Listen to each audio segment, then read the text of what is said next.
semua, welcome back to my YouTube channel. Jumpa lagi dengan saya Grace. Kali ini kita akan berbicara tentang new normal. Karena belakangan ini sudah diputuskan bahwa akan dilaksanakan new normal. Memang ada beberapa kriteria khusus kapan dan kenapa bisa dipilih new normal. Namun kita tidak akan bahas itu di sini. Kita akan fokus bagaimana dampak new normal ini terhadap anak. Nah, buat kamu yang penasaran atau kamu baru bergabung di channel ini, silakan subscribe dulu channel ini, nyalakan lonceng notifikasi yang ada di sebelahnya, supaya kamu dapat info kalau saya update video terbaru. Follow juga sosial media saya, karena saya sering berbagi info kesehatan di sana. Oke, langsung aja kita bahas.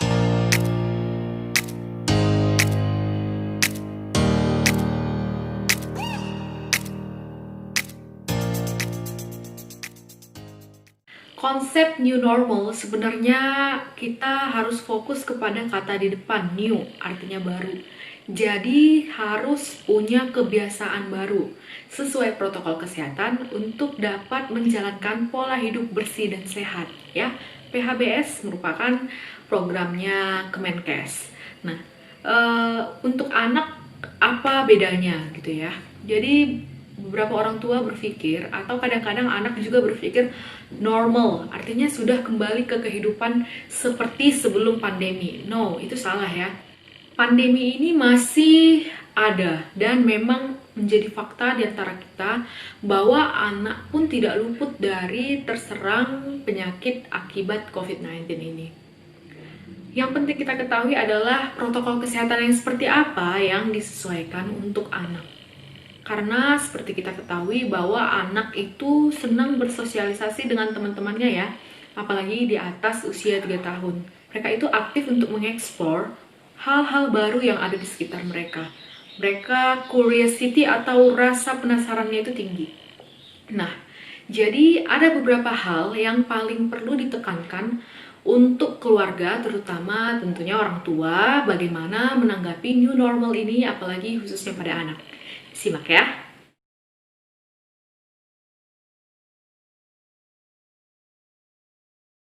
Yang pertama, sebaiknya tetapkan rutinitas yang teratur.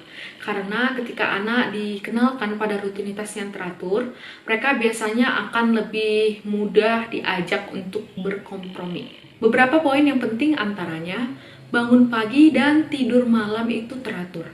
Tepat waktu. Jadi supaya anak itu merasa memang ini kebiasaan yang seperti kemarin nih gitu.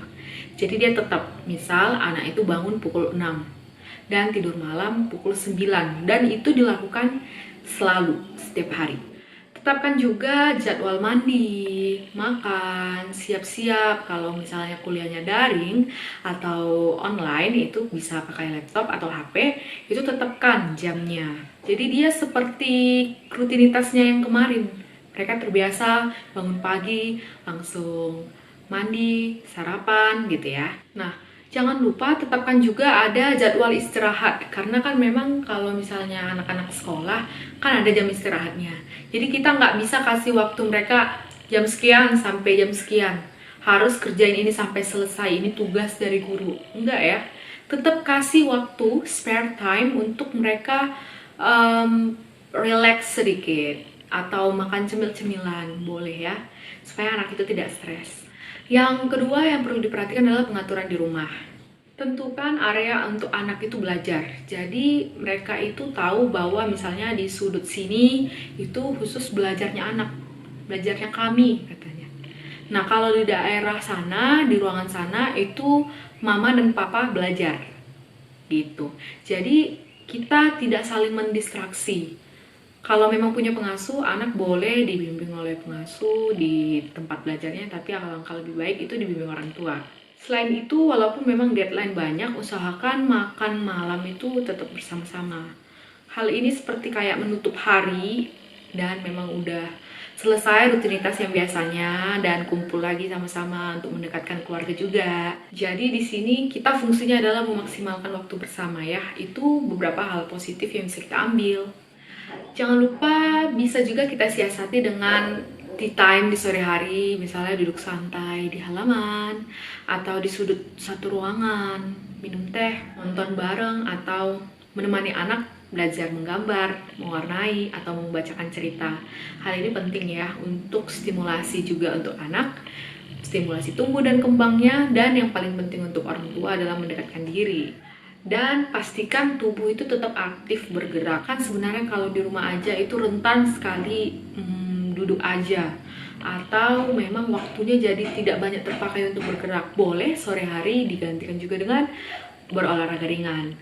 Misalnya aktivitas menggerak-gerakkan tubuh, atau mengikuti senam-senam khusus yang bisa diunduh atau dilihat di YouTube, bisa dipraktekkan langsung di rumah. Ikut sertakan anak juga ya.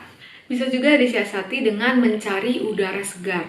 Kalau memang halamannya luas, boleh ditanami dengan tanaman-tanaman hijau yang memang bagus untuk udara ya. Dan anak juga bisa eksplor tanaman-tanaman, dikenalkan sekalian untuk rangsang motorik juga, pegang daun ini, pegang buah ini. Boleh juga kalau memang nggak ada halaman di rumah, pergi ke pinggir danau yang ada di sekitar rumah, sungai, atau kalau di pedesaan bisa di pinggiran sawah. Tapi intinya jangan terpapar dengan orang-orang banyak. Misalnya di taman bermain yang memang rame, itu kita hindari ya. Nah, yang paling penting adalah tetap komunikasikan kepada anak untuk menggunakan masker. Tipsnya adalah gunakan masker yang memang sesuai dengan ukuran wajah anak, masker anak ya.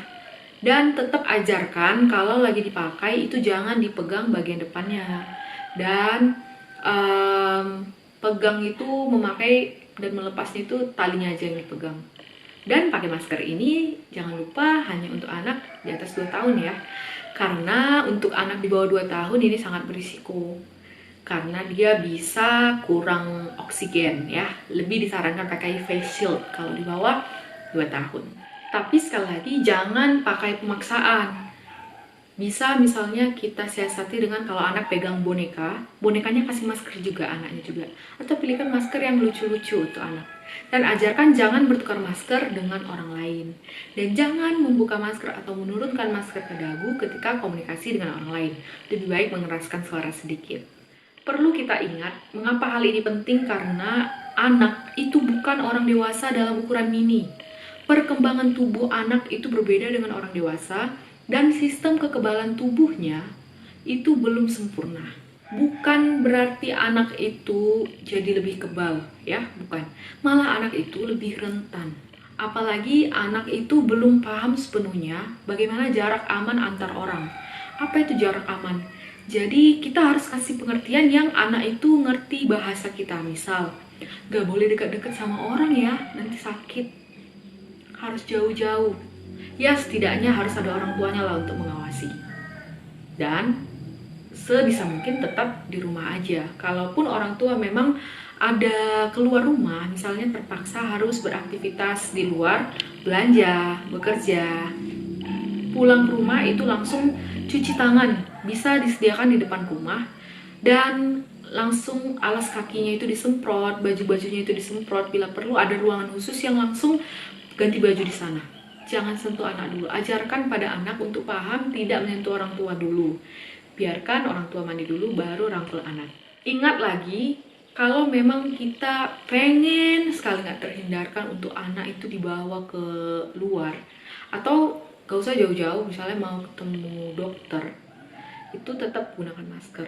Atau kalau misalnya terpaksa sekali nggak ada temannya di rumah, mau pergi ke suatu tempat, berpikir ulang ketika anak itu dalam kondisi yang tidak sehat, misalnya demam, batuk, pilek, ada mencret atau diare, sebisa mungkin atasi dulu penyakit tersebut.